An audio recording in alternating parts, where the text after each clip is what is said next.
Assalamualaikum Pak Ustadz. Saya mewakili teman-teman yang bersatu profesi, ingin penjelasan dari Pak Ustadz tentunya. Kita banyak sekali di-share tentang bahwa artis itu gimana nih? Tidak boleh. Kita sebagai artis itu sebenarnya haram. Gimana menurut Pak Ustadz? Al-aslu fil asya' al-ibahah. Hukum asal segala sesuatu dalam Islam boleh. Hukum asal sesuatu dalam Islam bukan haram. Al-aslu fil asya' al-ibahah. Hukum asal segala sesuatu adalah boleh. Makanya yang mesti ada itu label haram. Bukan label halal. Karena hukum asalnya adalah halal. Kalau sudah halal dikasih label halal kan berarti 2 kali lipat.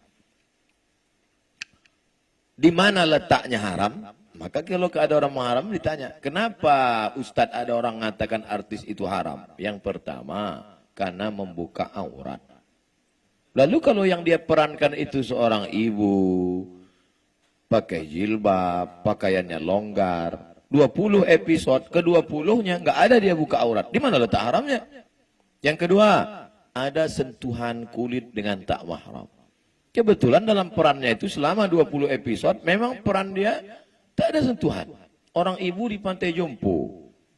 Tak ada bersentuhan dengan orang. Jadi harus dilihat di mana letak haramnya. Ustadz, itu tari persembahan itu haram. Ada tari persembahan menyambut bupati, menyambut gubernur, kan disambut dengan tari persembahan. Saya tanya letak haramnya di mana? Karena digunakan kata sembah. Oke, kalau gitu nggak usah kita buat tari sembah. Namanya apa? Tari welcome. Menyambut selamat datang. Tetap haram juga Pak Ustadz. Kenapa? Karena yang menari itu anak gadis. Oke, kalau gitu jangan anak gadis. Kita latih anak TK. Anak TK nari kan lucu. Maka bupati, gubernur ketika melihat anak TK, ingat dia anak di rumah. Tapi kalau anak gadis, lupa dia bini di rumah. Maka kalau melihat sesuatu itu dilihat di mana letak haramnya. Salah satu sampel yang saya beri adalah haram karena membuka aurat, haram karena berapa banyak orang mengirim saya film-film pendek 5 menit yang tidak ada unsur haramnya tapi menyentuh hati. Yang paling saya ingat adalah ketika seorang gila tidur di depan ruko, dia usir, dia ini. Tapi ternyata orang itulah yang menyelamatkan dari pencuri. Tidak ada unsur haram di situ. Kenapa kita tidak pernah berpikir membuat film-film kemanusiaan tanpa mempertontonkan aurat, tanpa melanggar ajaran agama? Kenapa tidak buat film pendek yang menyentuh? Satu lagi film dari Cina, itu Thailand, yang film Cina pernah. Seorang direktur perempuan numpang di mobil karyawannya, mobil biasa. Akhirnya di tengah jalan, preman-preman orang kaya ngamuk. Disangka ini perempuan biasa, dia telepon, rupanya dia atasan, datang helikopter, akhirnya ketakutan. Enggak ada tuh buka aurat. Padahal bukan negara Islam. Kenapa kita tidak pernah berkarya dengan karya tanpa merusak ajaran agama kita, tapi yang kita sentuh adalah hati orang. Mudah-mudahan dengan ibu-ibu artis, kawan sahabat artis, berhijrah, tahajud, beribadah, Allah berikan ilham. Kita menyebutnya ilham, tapi kita menyebutnya good idea. Tiba-tiba muncul ide-ide kreatif untuk membuat penulis cerita, untuk membuat, sehingga nanti akan keluarlah film-film pendek, mungkin tidak difilmkan di bioskop, tapi justru viewernya lebih banyak daripada bioskop. Berjuta-juta. Film agama Ustadz sekarang paling tinggi ditonton 800.000 orang. Film agama paling tinggi 800, Dilan 6 juta. Tidak ada agama. Tapi film-film pendek coba lihat, ditonton berapa? Sekian juta, sekian juta. Artinya apa? Tidak ditonton di bioskop, no problem. Tapi ditonton orang di YouTube, di FB, di Instagram. Buat video-video pendek yang lebih menyentuh. Insya Allah, saya berharap penulis-penulis, artis-artis tetap berkarya. Hijrah tidak membuat berhenti dari berkarya. Berkaryanya sebelum hijrah filmnya buat na'udzubillah dosa, setelah berhijrah justru filmnya mengingatkan orang pada kebaikan-kebaikan insyaallah. Amin.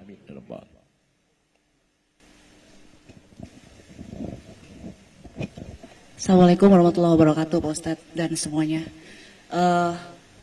Waktu zaman jahiliyah lah istilahnya ya, kita kan belum berhijab gitu. Terus kita ada diri kita di YouTube dengan aduh sepertinya dosa jariah gitu. Bagaimana ya Ustadz untuk mengantisipasi dosa-dosa itu agar tidak terus-terusan, sedangkan kita minta ke YouTube juga nggak bisa gitu kan untuk ditutup dan sebagainya. Itu satu. Keduanya ada yang bilang bahwa belum yakin, orang-orang itu bilang bahwa maulid itu adalah bid'ah gitu. Terus kemudian saya kebetulan memang punya grup sholawat gitu ya Ustadz ya. Tapi pakai musik gitu, belum pakai hadroh. Itu hukumnya bagaimana? Begitu. Assalamualaikum warahmatullahi wabarakatuh. Tangan ini dulu membunuh orang paling mulia. Yang bicara namanya laki-laki berkulit hitam Wahsy. Wahsy budak hamba sahaya yang dijanjikan dapat duit merdeka kalau bisa membunuh Hamzah. Maka dia bunuh Hamzah. Kata Wahsy, tangan ini dulu waktu jahiliyah sangat hina karena membunuh orang paling mulia Sayyidus Syuhada perang Uhud tahun ketiga. Bagaimana dia cara menembusnya? Tangan yang bergelimang dosa itu juga dia pakai untuk membunuh nabi palsu bernama Musailamah Al-Kadzab di kampung Yamamah pada masa pemerintahan Abu Bakar Siddiq. Tangan yang sama. Begitu juga wajah yang sama, action yang sama, merubah film-film yang lama menjadi film baru yang bernuansa hijrah, mengingatkan orang. Maka insya Allah ada sentuhan-sentuhan di situ yang mengingatkan kepada penonton, tolonglah hapus, buang file-file yang lama yang kalian simpan. Apakah dengan pesan lagu? Tidak mesti ceramah. Tidak mesti artis lalu ceramah, Assalamualaikum, hai seluruh Indonesia, kalian delete semua filmku ya. Gitu.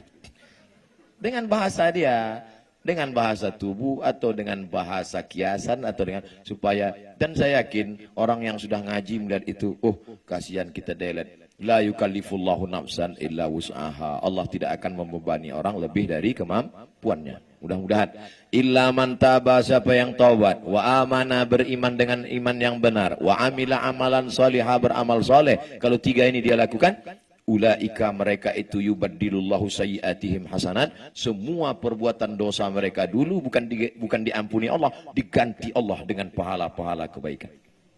Mudah-mudahan ibu, bapak termasuk yang diganti dengan pahala kebaikan. Dua, masalah maulid itu bid'ah.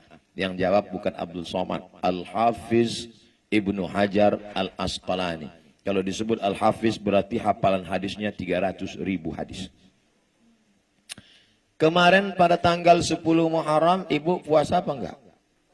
Puasa. Namanya puasa Asyura. Kenapa puasa Asyura? Karena hari itu Allah menyelamatkan Musa.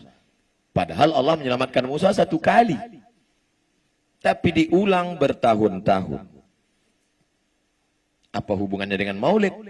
Kalau selamatnya Musa boleh disyukuri, maka adakah nikmat yang lebih besar daripada selamatnya Musa? Ada. Apa dia? Lahirnya Muhammad sallallahu alaihi wasallam. Buka itu nama kitabnya Al-Hawi lil Fatawi. Maulid boleh. Yang ngomong siapa? Al-Hafiz, hafal hadis 300.000 hadis.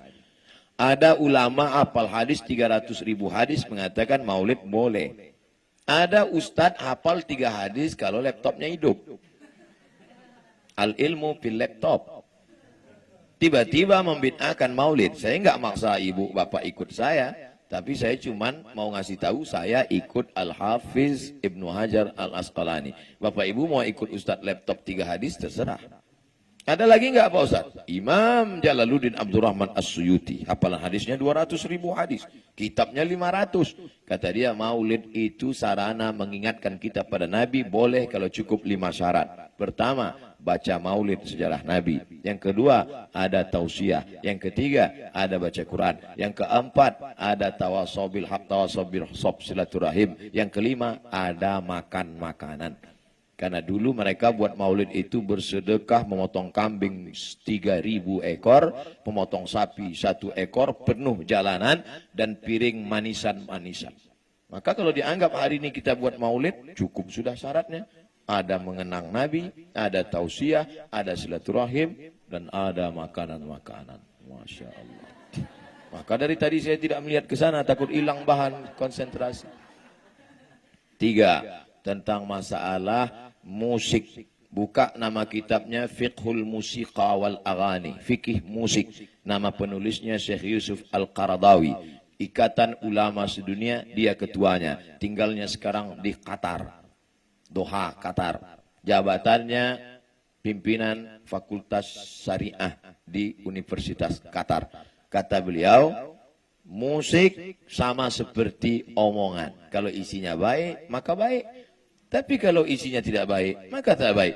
Musik, gitar, biola, saksofon, akordeon, keyboard, isinya baik.